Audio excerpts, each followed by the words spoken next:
Jadi jaksa penuntut umum jaksa penuntut umum sudah melakukan pekerjaannya dengan baik, pekerjaan dunia nggak apa-apa, itu kan profesi ya. Dia harus tunduk dan patuh oleh sistem yang mengikat dia. Tapi kita masih punya pengadilan akhirat ya, kita masih punya pengadilan yang maha adil nantinya. Oke, kita nggak usah bahas itu. Intinya saya dituntut 10 tahun oleh jaksa penuntut umum, alhamdulillah.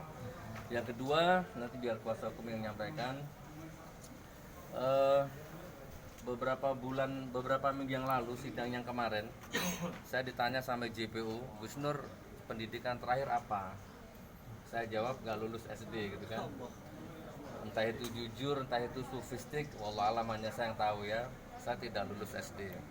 Dan saya nggak nyangka ternyata itu digoreng ya sama media ya. Ternyata gara-gara saya jujur digoreng sama media-media buzzer bahwa seolah-olah saya ini nggak punya ijazah tapi ngurusi ijazah orang.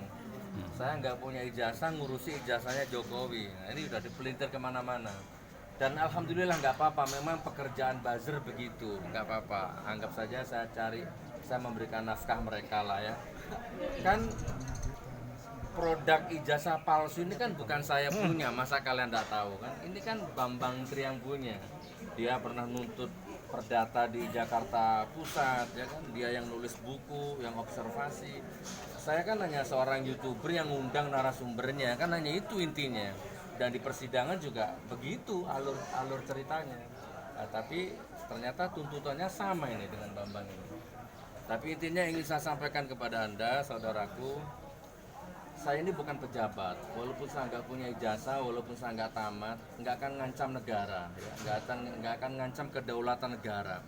Tidak akan ada satupun rakyat yang terancam masa depannya, perutnya, dapurnya, SPP anaknya gara-gara saya nggak punya ijazah.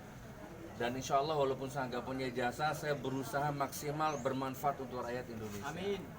Itu yang ingin saya sampaikan. Jadi intinya saya dituntut 10 tahun. Tinggal kita minta sama Allah bagaimana Allah nanti memutuskan lewat tangan hakim. Ada yang menarik teman-teman tadi, jaksa penuntut umum tadi menyampaikan kalau ijazahnya Pak Jokowi ini palsu, kenapa lawan-lawan politiknya dulu nggak mempermasalahkan? Itu menarik bagi saya. Ya begitulah dunia politik.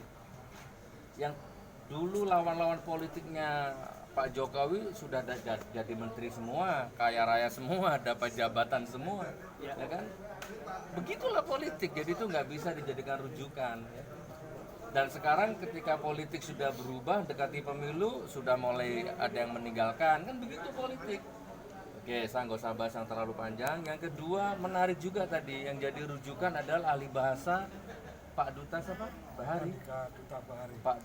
Pak Andika Duta Bahari. Tapi alhamdulillah Pak Andika Duta Bahari ini juga pernah jadi saksi yang memberatkan Habib Bahar di Bandung. Tapi Allah berkehendak lain, Habib Bahar bisa bebas. Jadi ya teman-teman ya, intinya saya hanya YouTuber yang ngundang Bambang Tri, poin pertama. Dan saya bukan yang pertama. Sebelum saya ngundang Bambang Tri sudah viral duluan di depan wartawan begini. Sudah banyak YouTuber yang upload. Harusnya kalau hukum ditegakkan, sebelum saya undang sudah terjadi itu proses hukum sebenarnya. Nah baru saya. Begitu saya ada Refli Harun, ada Mbak Rahma Sarita, ada YouTuber yang lain yang memviralkan. Nah tapi yang diincar, yang ditangkap hanya saya.